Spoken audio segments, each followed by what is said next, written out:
नमस्कार, India T news channel में आपका स्वागत है। आप देख रहे हैं उत्तर प्रदेश जिला फर्रुखाबाद की खबर। आज दिनांक 22 अक्टूबर को गुड़गांव देवी मंदिर के पास में ग्रीनफील्ड एक्सप्रेसवे के लिए भ्रष्टाचार अभियान चलाया गया, जिसमें बहुत बड़ी संख्या में लोगों ने अपनी भागीदारी की और जनपद से होकर ग्रीनफील्ड एक्सप्रेसवे निकले, इसके लिए अपने संकल्प को दोहराया। भ्रष्टाचार करने वाले लोगों में फर्रुखाबाद के विकास न हो पाने का दुख एवं दर्द झलक रहा था और जनप्रतिनिधियों के खिलाफ उनके मन में बहुत आक्रोश था कि 5 विधायक और 1 सांसद होते हुए भी जनपद का विकास नहीं हो रहा है।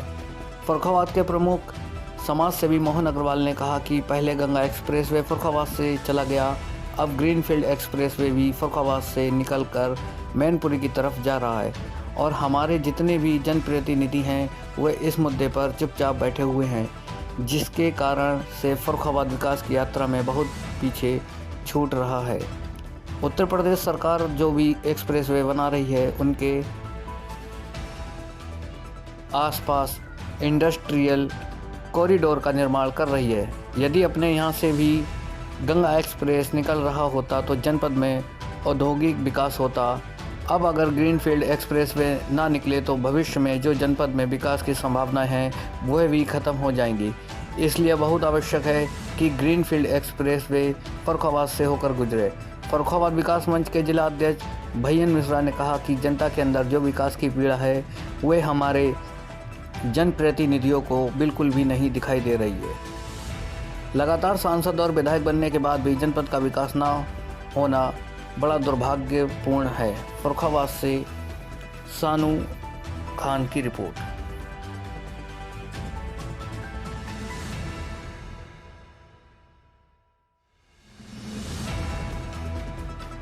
भ्रष्टाचार अभियान में क्या मकसद है और क्यों लगातार ये कई दिनों से चल रहा है आपका भ्रष्टाचार अभियान?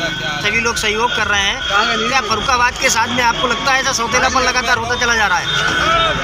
देखिए, फर्रुखाबाद अभी भी कहीं किसी भी जगह से सीधे मुख्य धारा से नहीं जुड़ पाया है। लखनऊ या दिल्ली किसी भी न प्रदेश की राजधानी से न देश की राजधानी से इससे जुड़ने का एक पहले अवसर था, जिसमें शहर के जनपद के सभी समाज सेवियों ने प्रयास किया था कि गंगा एक्सप्रेस में हमारे जनपद की सीमा के अंदर से गुजरे, तो वो हमारे जनपद की सीमा से नहीं गुजर पाया इतने प्रयासों के बाद भी। तो आज उसका नुकसान ये देख रहे हैं कि गंगा एक्सप्रेस वे के किनारे 27 कॉरिडोर बन रहे हैं जो व्यवसाय को बढ़ावा देंगे। जहाँ से निकले, अगर ये फर्रुखाबाद से निकला होता तो फर्रुखाबाद में व्यवसायिक कॉरिडोर बनते, तो यहाँ पे नए उद्योगों का जन्म होता और यहाँ एम्प्लॉयमेंट बढ़ता। यहाँ से ग्रीन कॉरिडोर एक्सप्रेस वे जो निकलने की बात चल रही थी तो उसमें भी एक संशय की स्थिति विगत 2-3 महीने से उत्पन्न हो गई कि वो फर्रुखाबाद से होकर गुजरेगा या मैनपुरी से होकर गुजरेगा। तो उस संशय की स्थिति तो हम लोगों ने सभी ने, जो शहर के समाज सेवी हैं, फर्रुखाबाद विकास मंच है और भी सभी जो संगठन हैं, उन सब ने उस स्थिति को भापा और अपने जनप्रतिनिधियों से, प्रदेश के मुख्यमंत्री से, माननीय नितिन गडकरी जी से, सभी से हम लोग ये मांग करते हैं कि फर्रुखाबाद जो कि मुख्य धारा से नहीं जुड़ा हुआ है किसी भी रूप में, हम लोग चाहे आगरा लखनऊ एक्सप्रेस वे पे जाए तो भी हमको 40 किलोमीटर दूर कन्नौज जनपद में जाना पड़ेगा। गंगा एक्सप्रेस जाए तो भी हमको 40 किलोमीटर दूर हरदोई जनपद में जाना पड़ेगा। हमारे फर्रुखाबाद जनपद के विकास को देखते हुए, यहाँ पर एम्प्लॉयमेंट को देखते हुए ग्रीन कॉरिडोर एक्सप्रेस वे को फर्रुखाबाद की सीमा के अंदर से ही गुजारें, यही मांग पूरे फर्रुखाबाद की है। उसी मांग को बल देने के लिए हम लोग एक सकारात्मक रूप से हस्ताक्षर अभियान यहाँ की जनता की भावनाओं को दर्शाने के लिए चला रहे हैं। तो इस भावना का सम्मान यहाँ के जनप्रतिनिधियों को करना चाहिए, साथ में ऊपर इस बात को पहुँचाना चाहिए जिससे कि जो हमारा विकास का हमारा अधिकार है वो हमको मिल सके। क्योंकि आज एक्सप्रेस वे बनेगा, कल इसके किनारे औद्योगिक गलियारे बनेंगे, तो उसका लाभ फर्रुखाबाद के युवा को ही मिलेगा अगर यहाँ से वो एक्सप्रेस वे होके गुजरेगा। आप आलू के बड़े व्यापारी हैं, आपका कोल्ड भी है और फर्रुखाबाद में आप जैसा कि कहा जा रहा है कि एक बहुत बड़ी मंडी है, एशिया की सबसे बड़ी मंडी है, तो उसको कितना बेनिफिट हो सकता है एक्सप्रेस वे से? एक्सप्रेस वे से बहुत लाभ होगा। यहाँ पर इंडस्ट्रियलाइजेशन पूरा हो जाएगा, पाउडर के बड़े बड़े प्लांट आलू के लग सकते हैं, क्योंकि आलू एक सस्ती कमोडिटी है, 5 रुपये से लेकर 20 रुपये किलो तक अधिकतम बिकती है। है, तो ऐसे में ट्रांसपोर्टेशन कॉस्ट का बहुत मतलब होता है। अगर हमारे यहाँ से एक्सप्रेस वे होकर गुजरेगा तो निसंदेह ट्रांसपोर्टेशन का तो सीट की घटेगी, जिससे उसको बढ़ावा मिलेगा। फरुखाबाद जिले में लगातार जो आप अपने शहर से जब कहीं निकलते हैं कहीं जाने के लिए तो सारी रोडें टूटी हैं चौतरफा, तो उस पर आपके क्या विचार है? क्या होना चाहिए डबल इंजन की, जबकि लगातार सरकार चल रही है और फरुखाबाद के साथ में ही सौतेलापन हो रहा है, जबकि एक अंग इसका है कन्नौज, वो बहुत विकसित हो चुका है जो कि फरुखाबाद से ही जुड़ा रहा कुछ समय पहले और आज वो बहुत आगे है। फरुखाबाद से क्या विचार है आपका? देखिए, फरुखाबाद का विकास कितना हुआ है ये हमको बताने की आवश्यकता नहीं है। यहाँ पर जो आधारभूत इंफ्रास्ट्रक्चर है वो बहुत कमज़ोर है। उसी इंफ्रास्ट्रक्चर को मजबूत करने की मांग को लेके समय समय पे हम सब लोग खड़े होते रहे हैं। जैसे अभी हम आपको बता रहे हैं कि गंगा एक्सप्रेस वे के लिए भी हम लोगों ने काफ़ी तीव्रता से मांग की कि गंगा एक्सप्रेस वे फरुखाबाद से होकर गुजरे, जिससे कि यहाँ का इंफ्रास्ट्रक्चर मजबूत हो। वो नहीं हो सका। तो यहाँ पे आप मोहम्मदाबाद रोड की बात कर रहे हो तो सभी जानते हैं कि वर्षों से टूटा पड़ा हुआ है और किसी भी क्षेत्र का विकास नहीं हो पाता है तो उसकी पूरी जिम्मेदारी जनप्रतिनिधियों की होती है, चाहे वो पूर्व समय के हो चाहे वर्तमान के। एक मोहम्मदाबाद का ही रोड नहीं, लगातार फरुखाबाद शहर से जैसे ही बाहर निकलो या फरुखाबाद शहर को ले लो, शहर में भी सारे रोड लगभग टूटे हैं और इसके अलावा भी अगर कहीं निकलोगे तब भी रोड टूटे चौतरफा। ऐसा फरुखाबाद के ही साथ में क्यों हो रहा है? देखिए विमलेश जी, आप जो है एक शहर के बहुत ऐसे व्यक्ति हैं जो विभिन्न मुद्दों पे हमेशा सक्रिय रहते हैं। आप ये देखिए कि पिछले 17-18 साल से हमारे शहर की हम बात करें तो एक व्यक्ति नगर पालिका अध्यक्ष है और आप देख रहे हैं कि जितना पैसों की यहाँ पर वेस्टेज हुई है, अगर इस पैसे का सही सदुपयोग होता तो हमारा शहरी जो मुख्यालय है ये आज इसकी रूपरेखा नक्शा अलग होता। 2 वर्ष से रेलवे रोड पूरा टूटा पड़ा हुआ है। साहबगंज चौराहे से लेके मसैनी चौराहे के बीच में पूरा सब टूटा पड़ा हुआ है। तो इच्छा शक्ति का अभाव है और विज़न का अभाव है, विजनरी नहीं है। विज़न जो भी है उस विज़न पे वो काम कर रहे हैं और किसी व्यक्ति पर हम लोग बात ना करें। हम लोगों का तो अपने शहर के विकास को लेके बात है, तो जब बात जनपद के विकास को लेके बात है, बात जब शहर की आई तो हमने आपसे ये कहा कि हर साल जिस शहर में 100 करोड़ 80 करोड़ रुपया आता है वो अगर शहर डेवलप नहीं हो पा रहा है तो इसके लिए दोषी कौन? जनप्रतिनिधि और यहाँ के हम सब लोग जो अपने मांगों को सही तरीके से पूरा नहीं करा पाते, राजनीति का शिकार हुआ।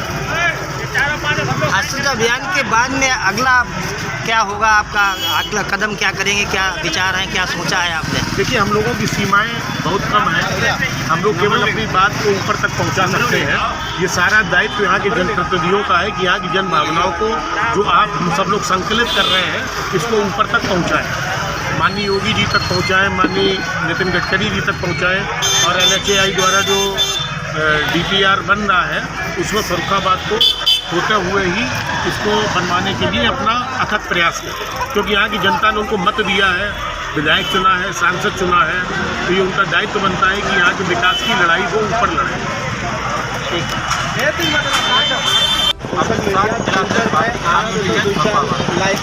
आज यहाँ हस्ताक्षर अभियान चल रहा है जो हम लोग चला रहे हैं यहाँ लगातार कई हफ्तों से फरुखाबाद के विकास के लिए, तो आप क्या सोच रखते हैं अपनी फरुखाबाद? देखिए, हम भी चाहते हैं कि फरुखाबाद से रोड ये निकल के जाए, ग्रीन फील्ड जो निकल रहा है, तो हम चाहते हैं ये फरुखाबाद से जब अगर ये रोड निकल के जाएगा तो यहाँ के किसानों का और यहाँ सभी का विकास होगा। जबकि यहाँ पर मिलिट्री का छावनी भी है, मतलब यहाँ एशिया की सबसे बड़ी आलू की मंडी है, फिर भी जो है हमारा फरुखाबाद जो है विकास में विकास नहीं है। ये फरुखाबाद चाहे कोई भी सरकार हो, हमारे फरुखाबाद के साथ हमेशा जो है सौतेला व्यवहार किया जाता है। तो माननीय मुख्यमंत्री जी से हमारा अनुरोध है, हमारी अगर बात पहुँचे तो फरुखाबाद जो रोड आ रहा है ग्रीन फील्ड वो फरुखाबाद से ही गुजर के निकले, जिससे यहाँ के भी किसानों की उन्नति हो। आपको ऐसा क्यों लगता है कि फरुखाबाद के साथ सौतेलापन लगातार होता चला आ रहा कई वर्षों से? ये हमारे यहाँ के नेताओं की अनदेखी है। जो हम लोग जनता इन्हें यहाँ चुनती है कि हमारी आवाज़ को दिल्ली और लखनऊ में उठाया जाए, तो ये दिल्ली या लखनऊ में उठा करके ये अपने घरों में ही पता नहीं कैसे कैद रहते हैं, जो हमारी आवाज़ को नहीं उठाते हैं। क्या ऐसा लगता है आपको जो अपनी अपनी टिकट बचाने के चक्कर में रहते हैं सब नेता? बिल्कुल टिकट बचाने के चक्कर में रहते हैं और ये केवल अपनी राजनीति देखते हैं, उन्हें जनता से कोई लेना देना नहीं है। आज हमारे विकास की अगर बात आती है तो सबसे पीछे हमारा फर्रुखाबाद है। ठीक है, धन्यवाद। आइए सभासद जी, आप राष्ट्रीय सचिव भी हैं सभासद यूनियन के। फर्रुखाबाद में आप हस्ताक्षर अभियान में बैठे हैं, यहाँ क्या विचार हैं आपके और क्या सोचते हैं कि फर्रुखाबाद की दशा बदलेगी क्या? बहुत ही बड़ा दुर्भाग्य है कि आज फर्रुखाबाद की प्रतिभाएँ पूरे विश्व में अपने झंडे गाड़ रही हैं, किंतु हमारा नगर फर्रुखाबाद विकास की नीचाइयों पर जा रहा है। आज बहुत बड़े बड़े बड़बोले नेता लोग, कोई दिल्ली में है, कोई लखनऊ में है, कोई कहीं है, कोई भी फर्रुखाबाद की आवाज़ को बुलंद नहीं कर रहा है। फर्रुखाबाद दिनों दिन रसातल में जा रहा है। आप मेरी समझ जितना हम आपको जानते हैं, आप भाजपा से ही सभासद हैं। उसके बाद में आप अपनी पार्टी के लिए क्या कहना चाहते हैं कि फर्रुखाबाद के साथ सौतेलापन लगातार हो रहा है, क्यों? इसके बारे में हमें बहुत जानकारी नहीं है कि क्या प्रोजेक्ट है, कहाँ से जाना था, क्या उसकी DPR बनी। लेकिन अगर फर्रुखाबाद के विकास के लिए जो भी व्यक्ति प्रयास नहीं कर रहा है, वो फर्रुखाबाद के साथ अन्याय कर रहा है। डबल इंजन की सरकार है और फर्रुखाबाद एक ऐसी भूमि है जहाँ पे कद्दावर नेता स्वर्गीय ब्रह्मदत्त द्विवेदी की जन्मभूमि है और हमें लगता है वो जीवित होते तो इस समय मुख्यमंत्री के रूप में हम लोग देख रहे होते उनको। विमल तिवारी जी जैसे कद्दावर नेता फर्रुखाबाद में रहे हैं, उसके बाद में फर्रुखाबाद के साथ में कुछ ना मिलना तो बहुत बड़ा दुर्भाग्य नहीं है फर्रुखाबाद का। वो लोग तो वास्तव में महान थे। समय बदलता है, परिस्थितियाँ बदलती हैं, नीयत बदलती है, तो ये तो उन नेताओं की व्यक्तिगत विषय है कि वो फर्रुखाबाद को किस दिशा में ले जाना चाहते हैं, फर्रुखाबाद किस दिशा में जा रहा है, ये उनका व्यक्तिगत विषय है। आगे इलेक्शन होएगा तब दूध का दूध पानी का पानी होएगा। 2024 के चुनाव है और सब लोग हस्ताक्षर अभियान में आप सब लोग बैठे हैं, तो माननीय मुकेश राजपूत जी को अगर टिकट मिलती है तो क्या करेंगे आप? नहीं, मैं भाजपा का सिपाही हूँ, मैं भाजपा का सहयोग करूँगा। इन्हीं के विरोध में लगभग बैठे हैं आज आप? विरोध कोई नहीं, फर्रुखाबाद के विकास के लिए मैं हर समय तत्पर था। मैं अपने दल की पार्टी की सीमा भी जान सकता हूँ, लेकिन मैं भाजपा का सदस्य हूँ, भाजपा का सभासद हूँ, भाजपा के लिए कुल मिला के आप चिल्लाएंगे भी और जाएंगे भी वहीं? मैं चिल्ला नहीं रहा हूँ, मैं चिल्ला नहीं रहा हूँ। तो आप लोग हस्ताक्षर अभियान आप चला रहे हैं, आप भी बैठे हैं यहाँ। ये हमारी ये नगर के विकास का विषय है, उसमें हर व्यक्ति को पार्टिसिपेट करना चाहिए और अपनी दलीय सीमाएँ तोड़नी चाहिए तो उनको। माननीय नेतागणों को ध्यान नहीं देना चाहिए कि हम सब लोग यहाँ बैठे हैं आप लोगों के साथ में? ये उनकी व्यक्तिगत सोच है, व्यक्तिगत, और वो कहीं ना कहीं वो लोग भी इस संबंध में चिंतित होना उनको चाहिए। अब वो चिंतित है नहीं है, ये विषय उनका है।